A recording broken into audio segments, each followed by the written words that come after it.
Muchas gracias por la invitación. Lo que voy a hacer es un anuncio publicitario del Colegio Interamericano de Defensa. Yo allí soy uno de los profesores y me han invitado. Tengo como 5 meses en Estados Unidos. Recién me han invitado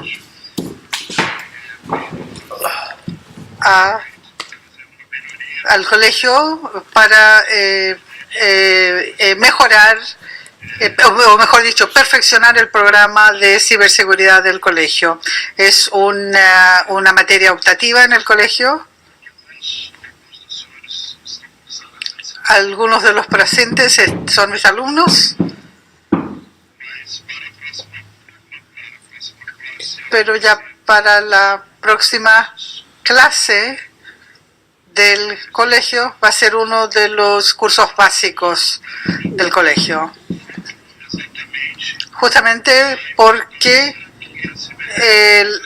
por la importancia que la ciberseguridad viene adquiriendo con el pasar del tiempo. El curso del colegio es de una maestría. Actualmente tenemos 68 alumnos de 15 países del hemisferio. El Colegio Interamericano es el brazo educativo, digamos, de la OEA y de la JID, de la Junta. Entonces, tenemos una responsabilidad de aumentar los conocimientos y la educación de los futuros líderes y asesores de alto nivel que volverán a sus países. Entonces, esta es una manera muy interesante de cómo nosotros podemos perfeccionar ese pensamiento estratégico para el hemisferio. Les voy a compartir, y de hecho le pedí a los que organizaban el evento para ser el último a presentar la presentación para poder aprovechar las presentaciones de los que me antecedieron. La doctora McLean, que habló sobre cómo se organizó el Cyber Command, el profesor Uribe, que nos dio una clase realmente de la Internet de las cosas inseguras. El capitán Brachi, que también nos dio una clase de cibernética. Me gustó mucho y voy a incorporar algunas de esas lecciones a mi clase. Y nuestro colega Lynch, que nos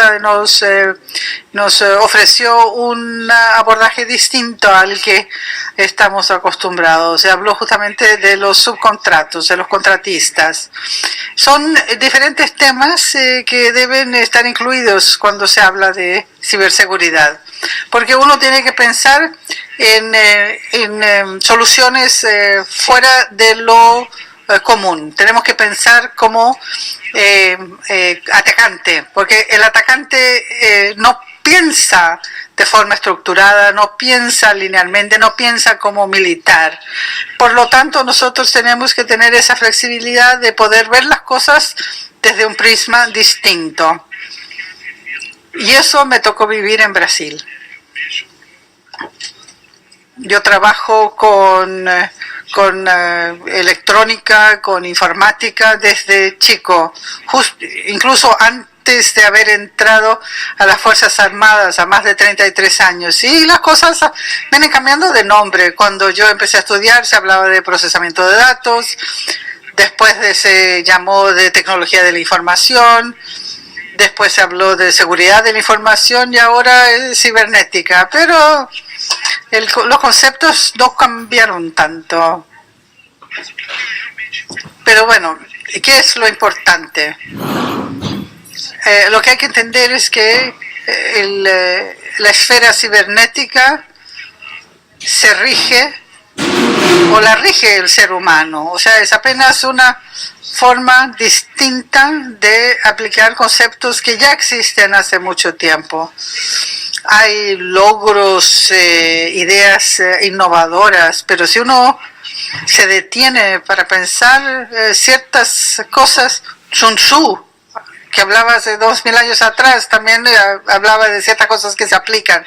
O sea, uno tiene que adaptar los conceptos a las nuevas formas de hacer las cosas. Si uno aborda el tema de esa manera, se entienden mejor las cosas que suceden. Pero del lado de eso les quiero contar un relato. ¿Cómo fue que surge el sector cibernético en las Fuerzas Armadas de Brasil? Y lo voy a coincidir con los grandes eventos, porque surgió una cosa junto con la otra en Brasil. Y me voy a remontar al 2008 con la Estrategia Nacional de Defensa de Brasil, que dividió dos sectores estratégicos: el sector espacial, que obviamente se fue hacia la Fuerza Aérea, el nuclear a la Armada, al crear un submarino de propulsión nuclear, que es un objetivo nacional que viene siendo objetivo de Brasil hace más de 2 décadas. Y la parte cibernética no fue al ejército por exclusión, sino que porque es la fuerza más grande, y además tiene una red de transmisión de datos de mayor magnitud que las otras. El ejército de Brasil utiliza una estrategia territorial y por lo tanto hay unidades militares en todos los estados de Brasil. Entonces, no estamos hablando de fuerzas que se pueden concentrar rápidamente y se despliegan rápidamente. No, el ejército tiene presencia en todo Brasil, en lugares remotos de Brasil como el Amazonas, por ejemplo. La única presencia del gobierno, del Estado, del país, es justamente las Fuerzas Armadas. Es el ejército que tiene apoyo, sea de las Fuerzas Armadas, de la Fuerza Aérea o de la Marina, porque el país es enorme. Cabe una Europa y más dentro del país. Entonces, esa es la forma de actuar que tenemos. Entonces, lo que sucede es lo siguiente, es que se trazaron esos 3 objetivos de tener unas Fuerzas Armadas con la capacidad de actuar en red, de tener seguridad contra los ataques cibernéticos y también promover iniciativas conjuntas, la base industrial de defensa, la parte académica, la academia y las compañías brasileras. Sin la participación de estas 3 no se puede hacer frente a la situación de seguridad cibernética. Entonces, la estrategia de defensa del 2008 que pasó a implementarse pocos meses después. Y estas son fotos históricas. Aquí a izquierda es el comandante del ejército, el previo, el general Lems. Esto en el 2010 es cuando el núcleo de defensa cibernética se activó. Pasó activo en papel, se empezó a llevar los estudios y en el 2012 se inauguró. No sé si alcanzan a ver, pero ahí dice Centro de Defensa Cibernética del Ejército. Esa parte que decía del ejército se borró. Duró menos de una semana, se sacó. Porque la necesidad era de todos. ¿Y qué fue lo que sucedió? De repente un grupo de trabajo que se reunía todos los meses con representantes de alto nivel de las 13 fuerzas. Aquí estamos hablando de almirantes, generales, brigadieres y sus asesores que definían política y cómo solucionar los problemas que teníamos por delante. Eso fue muy positivo, porque ya que estaban todos juntos y el grupo no era muy grande tampoco, entonces se pudieron tomar decisiones de manera más rápida, porque cuando el grupo es más grande, sí, me imagino que eso sucede en todas partes de Estados Unidos, es difícil tomar decisiones rápidamente. Yo que de la experiencia que yo he tenido, de las conversaciones con colegas, a veces me dicen que se puede demorar. Solo para darles una mejor idea de cómo voy a hacer mi presentación, quiero decirles que en Brasil el sector cibernético está dividido de la diferente forma. Aquí se le conoce como seguridad cibernética o ciberseguridad cuando el nivel de decisión es política y esto se hace fuera de las Fuerzas Armadas. Es decir, que se hace a nivel del gabinete de seguridad institucional conectado con la Presidencia de la República. El ministro jefe de Seguridad Institucional normalmente es un oficial general de 4 estrellas, pero él está fuera de las Fuerzas Armadas. Él está vinculado directamente a la Presidencia de la República. Cuando hablo de un nivel estratégico, aquí sí hablo de la seguridad, defensa cibernética. Aquí sí se cuenta con la participación del Ministerio de Defensa y de las estructuras que están por debajo de este.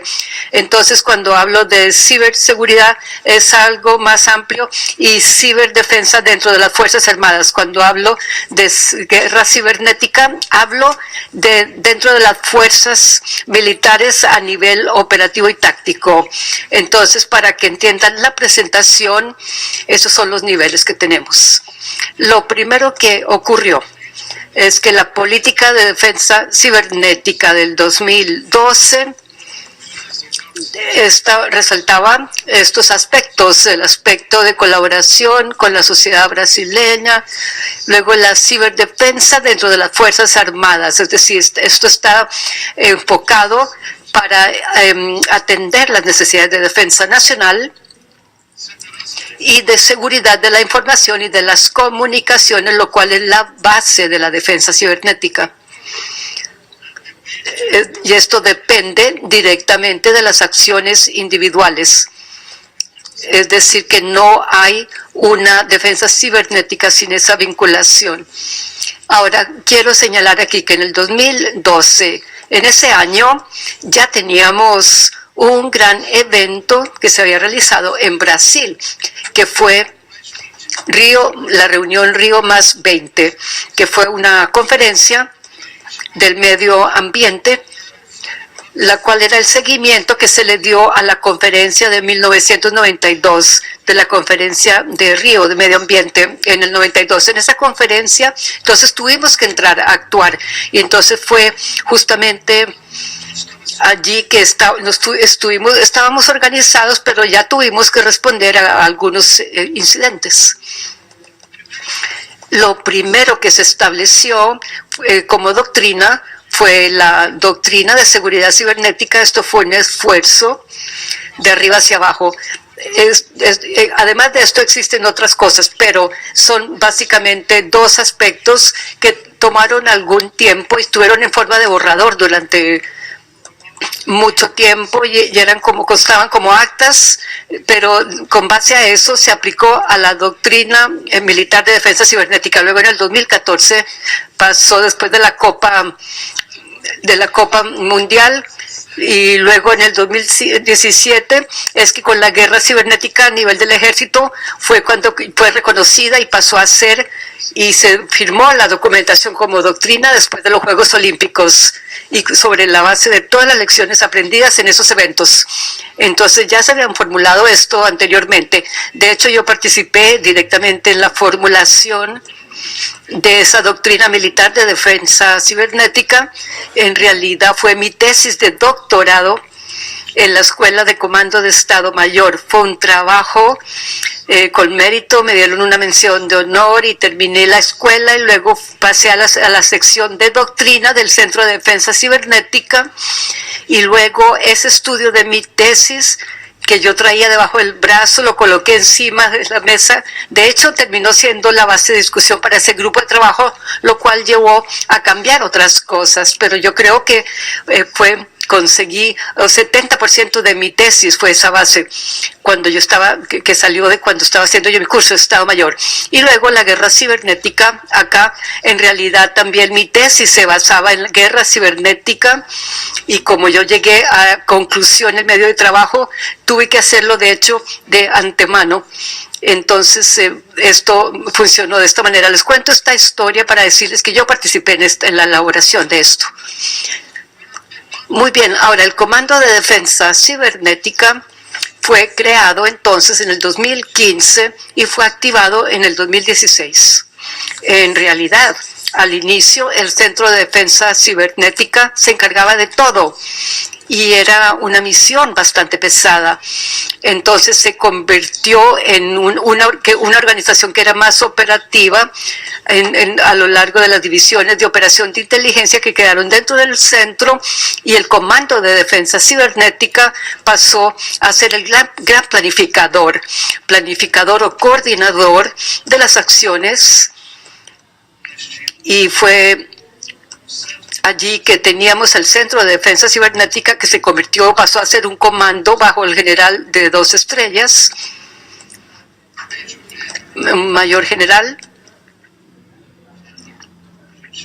Nosotros lo llamamos general de brigada o general de 2 estrellas, y el Comando de Defensa Cibernética terminó siendo liderado por un comandante de 3 estrellas. Entonces, podría ser hasta 4, pero debido a asuntos políticos, de instrucción política y de creación de cargos, se mantuvo el rango de 3 estrellas, y el Comando de Defensa Cibernética se estructuró con un oficial general de cada fuerza. Pero aquí tenemos un oficial general de la Marina, quien participó en esa estructura. Luego teníamos un general del Ejército, quien se mantuvo en el Centro de Defensa Cibernética. Luego teníamos otra agencia, otra área más vinculada a la investigación, y quien estaba dirigido bajo un almirante, o sea, un oficial de cada fuerza, y esto todo conformaba una unidad conjunta. Luego había un jefe del Centro de Comando Operativo Conjunto. Ahora bien, para explicar cómo fueron los proyectos que llevaron a esto, y no voy a entrar en mucho detalle acá, pero voy a mostrarles cómo es que el ejército brasileño realiza la planificación de estos proyectos. Hay 3 bases. Aquí, este es un portafolio de proyectos estratégicos del ejército. Entonces aquí vemos algunos proyectos que trabajan en defensa de la sociedad, otros proyectos se dedican a la generación de fuerza, y otros proyectos que se enfocan en la dimensión humana. La defensa cibernética es uno de los proyectos estratégicos del ejército, está ubicado acá. Entonces esto es lo que trata el ejército brasileño. Luego se tiene también esa multicartera de proyectos que generan capacidades militares y que generan beneficios para la sociedad como un todo. Esa es la forma en que manejamos esto. El proyecto estratégico de defensa cibernética, que es lo que nos interesa para nuestros fines acá, es cómo es que se condujo ese proyecto. Inicialmente el Centro de Defensa Cibernética y posteriormente el Comando de Defensa Cibernética no poseía la cantidad de personal necesario para realizar todas esas tareas solo, y ya tenía a muchas personas dentro de las Fuerzas Armadas y dentro del Ejército, y lo que fue un proyecto estratégico del Ejército y luego pasó a ser del Ministerio de Defensa, junto con otros proyectos que se hicieron en forma conjunta. Entonces, cada proyecto, el Comando de Defensa Cibernética tenía o bien el dinero en la mano, o daba el dinero y luego coordinaba la ejecución de cada proyecto a través de una unidad específica. Cada una de estas unidades, con excepción de esta última acá, que se llevaba a cabo dentro del mismo Comando de Defensa Cibernética, entonces cada unidad de ellas está comandada a su vez, y no son unidades nuevas, sino más bien son unidades que ya existían y son comandadas por oficiales generales también, o sea, son los que gestionan los proyectos. Entonces, la inteligencia cibernética, que se mantuvo como el centro de inteligencia del ejército, y luego la protección cibernética o el escudo cibernético se mantuvo como el centro integrado de telemática del ejército, lo que es quien controla las redes en el ejército. Luego la fuerza cibernética quedó dentro del Centro de Comunicaciones y Guerra Electrónica. Luego el Centro de Comunicaciones del Centro de Guerra tiene 5 unidades adentro. Tiene 2 escuelas de comunicación. Y luego también tiene el Centro de Guerra Electrónica. Luego también tiene un batallón de guerra electrónica que dentro de sí tiene una compañía de defensa cibernética. Y también hay una compañía de mando y control, que es una compañía de comunicaciones de nivel de fuerza, de tarea, de operaciones de alto nivel, y una base administrativa para todo. Ahora, la propia conformación del Centro de Defensa Cibernética siguió como el propio centro. Luego, la investigación cibernética se mantuvo dentro del Instituto Militar de Ingeniería. Es una de las escuelas más antiguas de ingeniería en Brasil, junto con el Instituto Tecnológico de Aeronáutica. Son las 2 mejores escuelas de ingeniería que tiene Brasil, con un nivel bastante alto. Y luego el apoyo tecnológico quedó a nivel del Centro de Desarrollo de Sistemas, y la gestión de recursos humanos y de talento quedó dentro del mismo Comando de Defensa Cibernética. Entonces, y por eso se llama el sector cibernético, porque aquí tenemos a muchas unidades que trabajan lado a lado y en forma coordinada, o sea que esto es diferente a las Fuerzas Armadas, donde hay diferentes estructuras jerárquicas. Normalmente esas unidades a veces no tienen vinculación jerárquica entre sí, pero sí trabajan dentro del proyecto de una forma de dándose apoyo. Entonces fue una forma más inteligente que encontramos para resolver ese problema con el recurso o el presupuesto disponible que teníamos. Y luego llegamos a algunas conclusiones con esto, y conversando con otros países y con otras soluciones que nos dieron la agencia, vimos que pudimos lograr hacer bastante con mucho menor recursos y con menos dinero que teníamos. Aquí tenemos otros programas que se llevan a cabo, que es el programa de defensa cibernética en la defensa nacional. Son programas conjuntos y donde tenemos una Escuela Nacional de Defensa Cibernética, la cual tiene que ir creciendo y estamos trabajando en esto. Precisamente el comandante de esa escuela, que es mi amigo, mi compañero de clase de comunicaciones, yo intercambio mucha información con él. Y aquí luego tenemos el Observatorio de Defensa Cibernética, y esto aquí es muy importante, que es la certificación de productos de defensa cibernética. Si el producto tiene o si el fabricante es confiable, por ejemplo, o si ese tipo de producto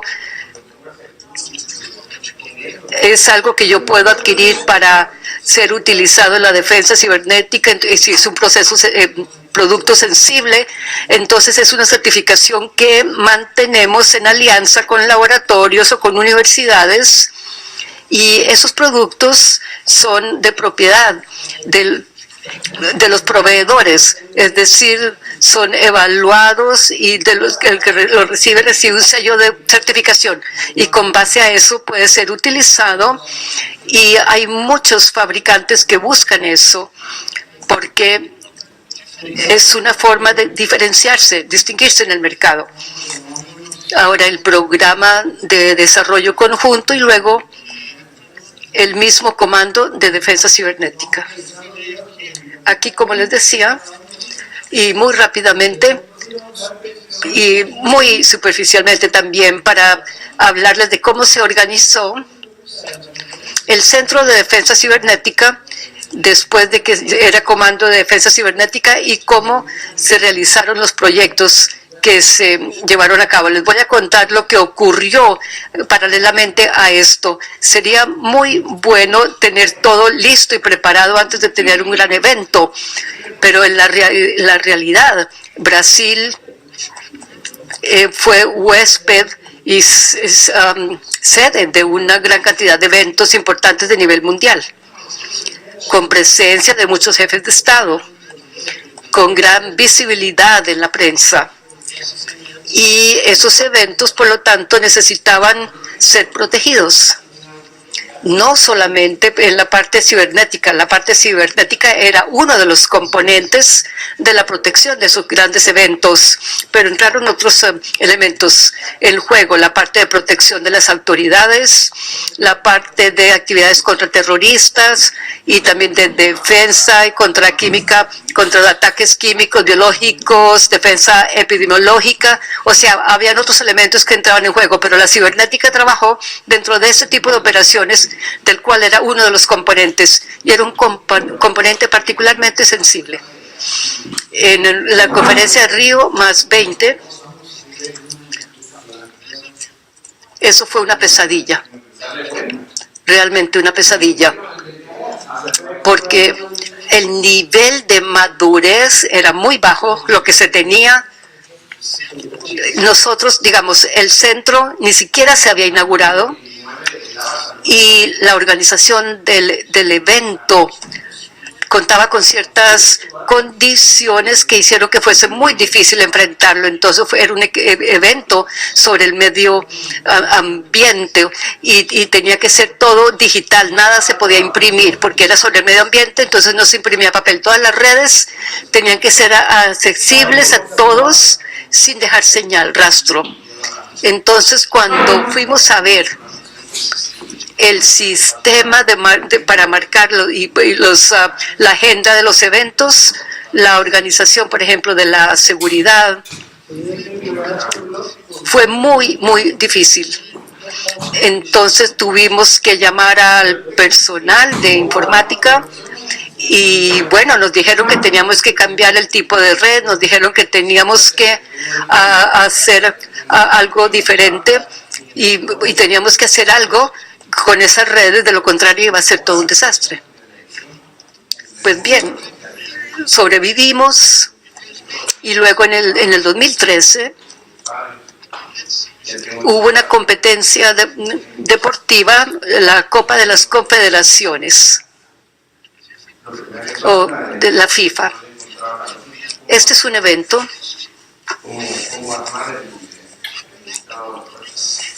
que es preparatorio para la Copa Mundial que viene después, es decir, cuando los estados se someten a pruebas las estructuras, aunque es solo un evento menor, si no me equivoco, fueron 5 o 6 sedes, o sea, ciudades diferentes que auspiciaron el evento, mientras que en la Copa Mundial fueron 12 sitios, fue más difícil todavía.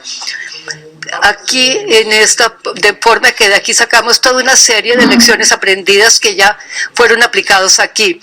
Luego se hizo la Jornada Mundial de Juventud, que se hizo 2 semanas después de la Copa de las Confederaciones.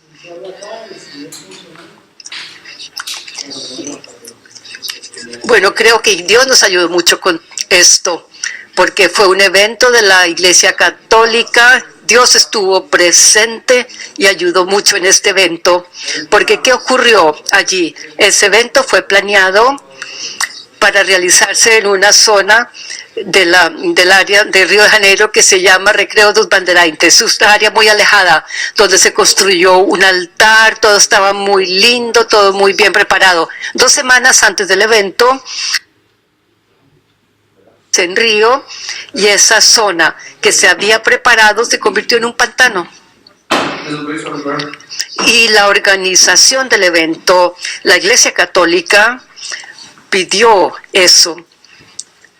Y pidieron el cambio para la playa de Copacabana, que es muy famosa, solo que fueron 2 millones de personas de todo el mundo que se iban a concentrar en la playa de Copacabana con 2 semanas de antelación para preparar todo. Entonces, pero Dios estuvo presente allí, nos ayudó. De hecho, yo tenía una foto aquí cuando vine aquí al intercambio en Estados Unidos en el 2013. Yo mostré la foto de ese evento y la gente en San Antonio me miraron así, me dijeron, eso podría haber generado un desastre. Si uno veía la playa, parecía un hormiguero de gente.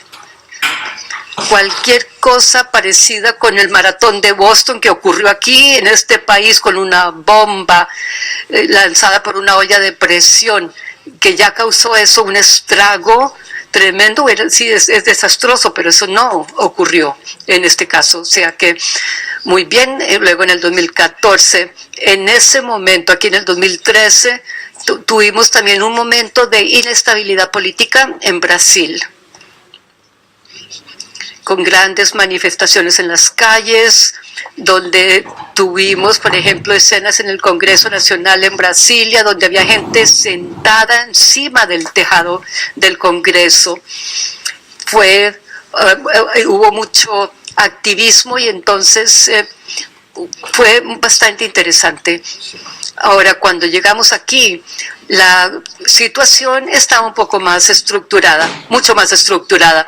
Los procesos ya habían sido establecidos y ahora ya conocíamos, la gente conocía la organización, y luego para cuando llegó las Olimpiadas, a pesar de ser un evento de mayor magnitud, con muchos eventos deportivos y con mucha gente de afuera que vino, muchos atletas, se concentró todo en Río de Janeiro y luego otras 5 ciudades que fueron sedes del fútbol. Y aquí ya teníamos la experiencia mucho más grande, y voy a mostrar detalles más adelante. El Comando de Defensa Cibernética fue activado, pero solo se entró a actuar acá, en este nivel, que coordinó las acciones para las Olimpiadas. Ahora, ¿cuál es el escenario? Esto es lo que tenemos acá. Crimen, espionaje, terrorismo, hacktivismo. Con esas posibilidades se puede interrumpir, negar, degradar, corromper, destruir los activos empleados por el Ministerio de Defensa.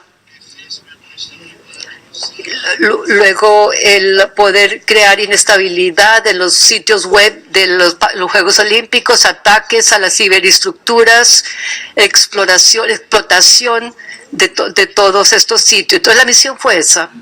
La misión fue cooperar con el Ministerio de Defensa, porque era un esfuerzo conjunto para mantener la seguridad de los Juegos Olímpicos y los Juegos Paralímpicos de Río 2016. Los Juegos Paralímpicos se realizaron, normalmente se realizan justo después de los Juegos Olímpicos, y el desafío era ese: coordinar e integrar dentro del ambiente interagencial las actividades de seguridad cibernética y defensa cibernética en contra de acciones hostiles. Entonces, se montaron estos destacamentos. Había uno central en la capital, en Brasilia. Luego una estructura especial que se destacó en Río de Janeiro, que fue la sede de los grandes eventos, y luego en otras ciudades acá, que eran ciudades donde se realizaron los juegos de fútbol. Entonces tuvimos que desplazarnos para cubrir todo esto. Ahora, la ventaja es que el ejército en cada ciudad de esas, que era una capital de un estado, ya contaba con un centro de telemática diaria. Entonces ya tenía una unidad del ejército especializada en informática, con equipos de seguridad capacitados que operan 24 horas por día y que ya estaban en el lugar y ya conocían las redes. Esa es la ventaja del ejército en Brasil, que la capilaridad que le da esa estructura que ya la tiene montada. Y en ese momento acá yo comandaba una unidad en Pernambuco. Aquí también después fuimos a cubrir la parte del Salvador, para reforzar esos centros de telemática de Salvador. Bueno, en Río de Janeiro se montó la estructura así en 4 lugares diferentes. Entonces pueden observar que Río de Janeiro es una ciudad complicada, que no llega a ser del tamaño de Nueva York, aunque el tráfico no es fácil, pero es una ciudad grande, tiene más o menos 8 millones de habitantes, y la situación de seguridad en Río de Janeiro no es de las mejores, tanto así que Río de Janeiro hoy está bajo la superintendencia federal en cuanto a la seguridad, para mejorar la situación de seguridad. Y todas estas áreas acá necesitaban, por lo tanto, recibir un tratamiento especial. Esta área más remota de Deodoro es una gran área de concentración de áreas militares. Entonces, aquí era donde se encontraba la mayor guarnición militar de América Latina. Entonces, aquí en Deodoro fue más fácil, porque aquí teníamos un mejor control de la situación. Y un gran fuerte fue eso allí.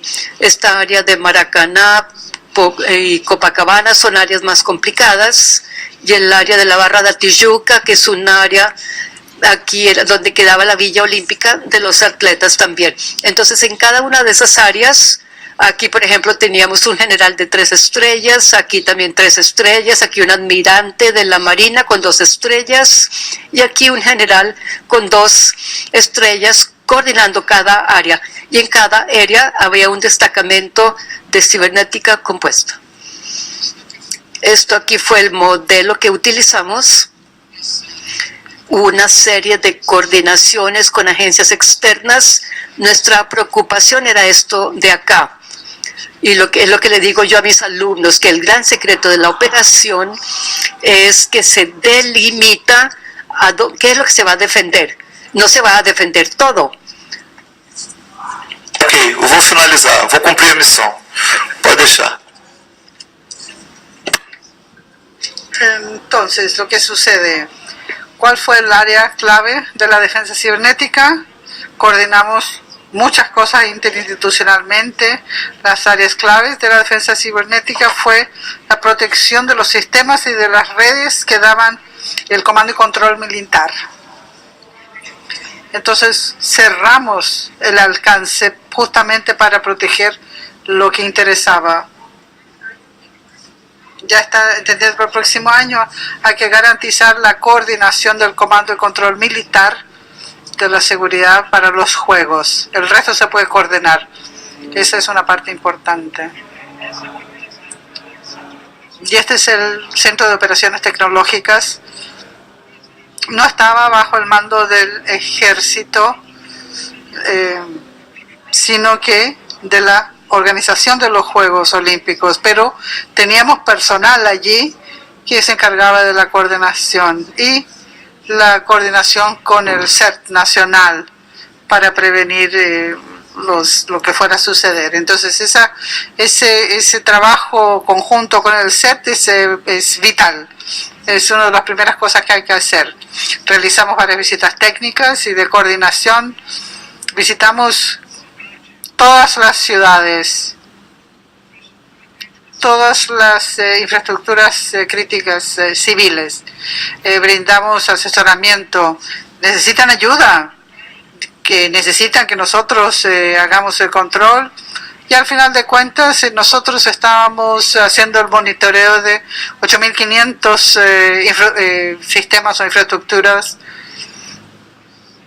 Teníamos como 120 redes que estábamos monitoreando. Y también acompañábamos previo trabajo de inteligencia previo, varios grupos de hackers que sabíamos que podían actuar y que estaban actuando. Entonces eso también lo estuvimos vigilando, digamos. Fue una de esas fases, fueron extensivas. Esa es la foto del final del evento, de todo el personal que trabajó, personal de las Fuerzas Armadas. Aquí tenemos a profesores universitarios también. que se ofrecieron como voluntarios para participar, para ver cómo funcionaban las cosas, y su contribución fue muy positiva. Aquí es el personal de CERT Brasil. Ellos son los que les hicieron la capacitación a todos los equipos desde un principio. Entonces fue un trabajo muy importante. Y aquí el comandante de CERT, ahí se ven visitas de coordinación, y eso, el evento ya estaba en proceso, digamos, estaba realizándose. Estos fueron todos los que participaron. Aquí la Policía Federal de Brasil, FBA, está la Agencia de Inteligencia, nuestra CIA, las distintas universidades, el sector privado, varias personas. Muchos trabajaron juntos. CETBR, el comité de inteligencia brasileña, etc. Entonces, ¿cuáles fueron las lecciones? Fue la integración con los socios, la cooperación cívico-militar,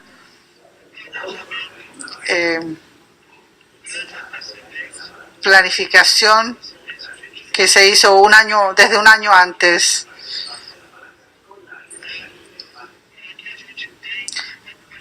Y aquí tenemos recomendaciones. Aquí pueden ver, por lo menos un año antes hay que hacer la adquisición y personalización de las herramientas, porque nada de esto sucede rápidamente. Otra cosa, alguien está entrando, ese es un iPhone de alguien. Hacking en vivo y en directo. Ya, me estoy pasando el tiempo, me están atacando. Y bueno, aquí es otra cosa importante, otra lección muy importante, que hay que mantener las soluciones de afuera bajo control, o sea, lo que se va a subcontratar. Hay que ver si lo que se adquiere externamente traen el beneficio que según el vendedor dice que se puede hacer. Hay que descubrir eso antes de que descubrirlo el momento cuando no tiene tiempo para reaccionar. Eso nos sucedió a nosotros al principio con la Copa de las Confederaciones, pero ya para las Olimpiadas no nos volvió a suceder. Ya habíamos hecho ciertas inversiones en algunas soluciones, pero ya habíamos decidido que ciertas soluciones eran más complicadas o daban más trabajo que otras. Entonces les agradezco, perdón haberme pasado del tiempo. Muchas gracias por la oportunidad de mostrarle a ustedes este caso y las lecciones que aprendimos.